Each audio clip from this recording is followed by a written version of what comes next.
মা আর শাশুড়ি যখন শাশুড়ি আর পুত্রবধূ গ্যাঞ্জাম লাগছে, বিদেশি মগা টাকার গরমে যাই মায়ের লাথি মারছে। মায়ের লাথি দেয়, ওই লাথি খাওয়া পায় পছন্দ।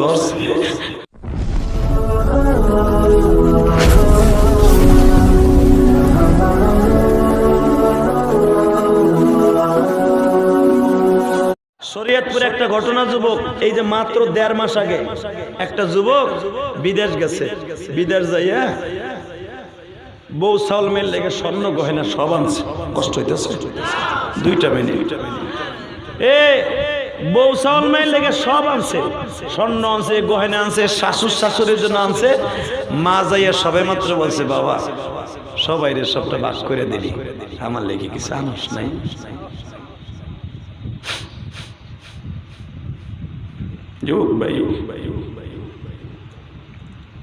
আমি তোরে মধু বোকার কামড় খাইছে, অনেক কষ্ট হইতেছে, বিশ্বাস করেন পাওটা ভুলে গেছে।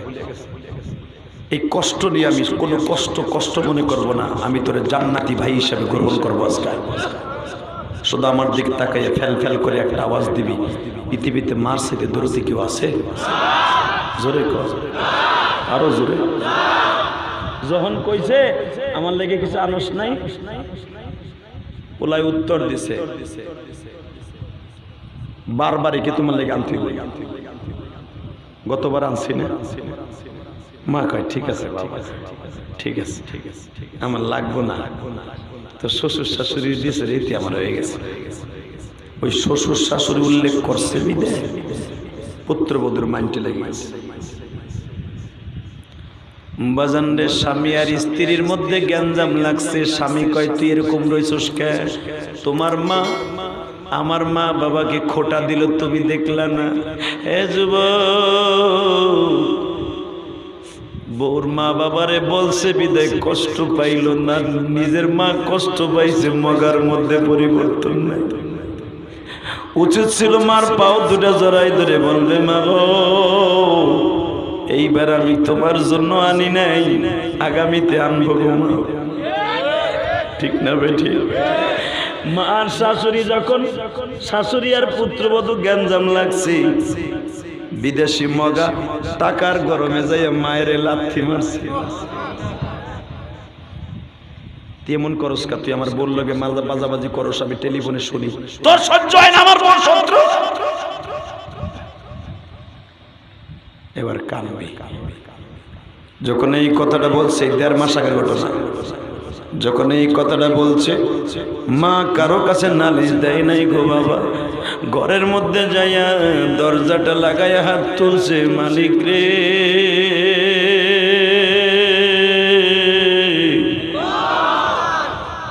আমার পোলা আমারে লাথি মারছে, আমি পাশরে ব্যথা পাইছি।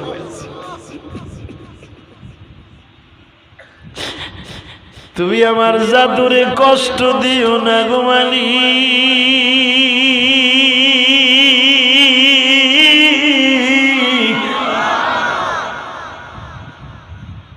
গত সপ্তাহে শুনতে পাইলাম যে এই পাও দিয়া মায়ের লাথি দিছে, ওই পাওটা বাবা পছন্দ করছে। যদি কোন হুজুর আপনি কেমনে জানলেন? ওই যেই বাড়িতে ঘটনা ঘটছে, ওই বাড়ির একটা ছেলে বাবা আমার মিরপুর মাদ্রাসায় পড়ে। আমারে বলে, হুজুর এই যে আমি মোবাইলে ছবি তুলে নিয়ে আসছি এবং আমার চাচার সাক্ষাৎকার নিয়ে আসছি, আপনার ওয়াজে কাজে লাগবে।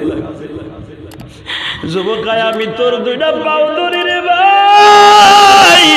এ সিরাজগঞ্জের তারাস থানার যুবতী বোনেরা ভাইরা, আমার আল্লাহ বলছে যেই পাও দিয়া মায়েরে মারবা, যেই হাত দিয়া মার গায়ে হাত দিবা, ওই হাত আর পাও জমিনের থেকে লয়ে যাইতে পারবে।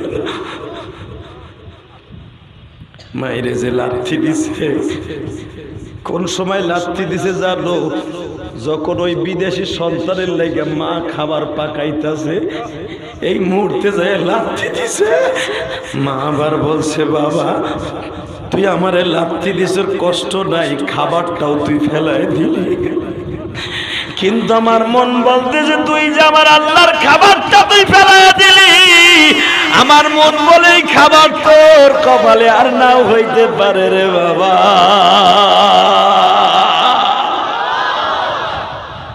যুবক আয় আমি তোর পাও ধরবো। ওই ছেলে আমারে ছবিতে দেখাইলো, এখান থেকে নিয়ে এই পর্যন্ত পছন্দ হচ্ছে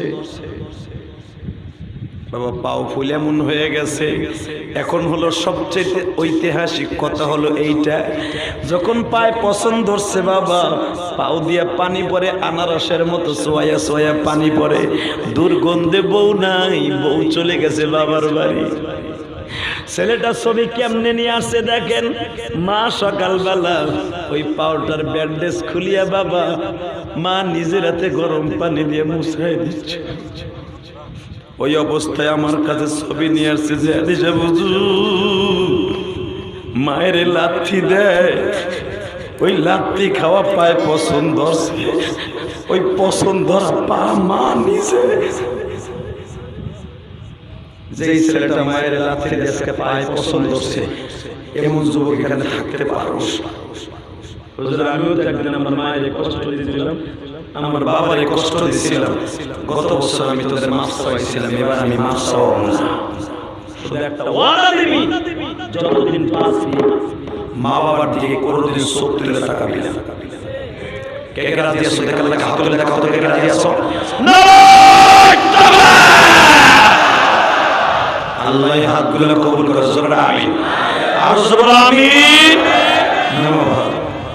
তাহলে আমার দিকে তাকান, মাছ ছেড়ে বান্ধবী কেউ আছে? আমি আপনাদের চোখে পানি দেখছি। মাইক যেমনই হোক, আমি অসুস্থ শরীরে আপনাদের কাছে ওয়াদা করে গেলাম, যদি আল্লাহ আমাকে মাফ করে, রাত এখন 11:30টার কাছাকাছি 2 ঘন্টা মেহনত করেছি, শুধু একটা কথা আওয়াজ দিবেন, যতদিন বাঁচবেন ততদিন 5 ওয়াক্ত নামাজ পড়বেন। যতদিন বাঁচবেন আমার নবীর যারা গালি দেবে জ্যানটা ফুটে ফেলবেন। রাজি আসো না নাই? রাজি আসো না নাই? রাজি আসো? দেখে আল্লাহকে হাত তুলে দেখাই দাও তো। আল্লাহ হাতগুলো কবুল, আল্লাহ হাতগুলো কবুল করেন। আল্লাহ মাশাআল্লাহ দাও 30টা রাখবা, মা বাবার খেদমত করবা।